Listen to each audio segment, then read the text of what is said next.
Menurut Kamus Besar Bahasa Indonesia, korupsi diartikan sebagai penyelewengan atau penyalahgunaan uang negara untuk keuntungan pribadi atau orang lain. Perilaku korupsi dapat digambarkan sebagai tindakan tunggal yang secara rasional bisa dikategorikan sebagai korupsi.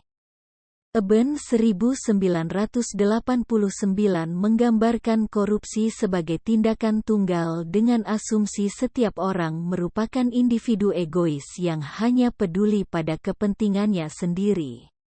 Dapat diartikan korupsi merupakan isu kontemporer yang berbahaya dan mengancam dan sangat merugikan negara.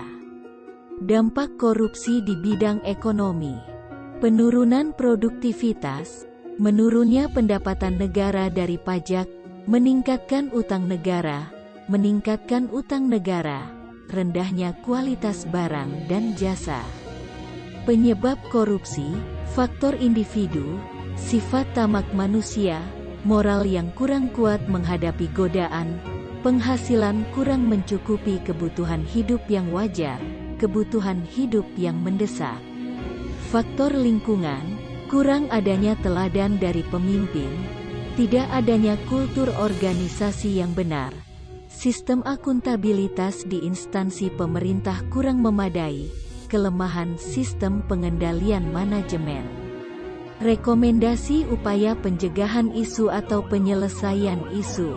Upaya pencegahan preventif dan represif agar tindak korupsi tidak lagi terjadi adalah meminimalisasi faktor-faktor penyebab atau peluang terjadinya korupsi dan mempercepat proses penindakan.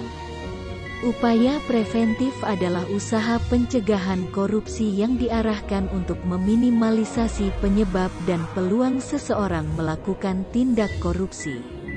Strategi represif: upaya represif adalah usaha yang diarahkan agar setiap perbuatan korupsi yang telah diidentifikasi dapat diproses dengan cepat, tepat, dan dengan biaya murah. Peran kita di dalam isu tersebut.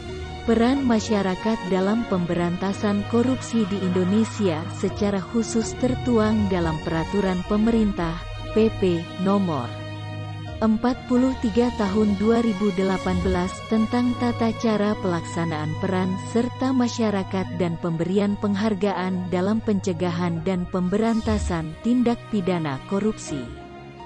Peraturan ini menjadi pedoman agar peran masyarakat tersebut disertai dengan tanggung jawab dan prinsip memegang teguh fakta yang sebenarnya. Dalam Pasal 2 PP Nomor 43 Tahun 2018, peran serta masyarakat ini diwujudkan dalam bentuk hak untuk mencari, memperoleh dan memberikan informasi atas dugaan terjadinya korupsi, menyampaikan saran dan pendapat secara bertanggung jawab kepada penegak hukum yang menangani perkara korupsi, mendapatkan pelayanan dalam mencari dan memberikan informasi terkait dugaan terjadinya korupsi kepada penegak hukum yang menangani perkara tindak pidana korupsi, memperoleh jawaban atas pertanyaan tentang laporan yang diberikan kepada penegak hukum, memperoleh perlindungan hukum.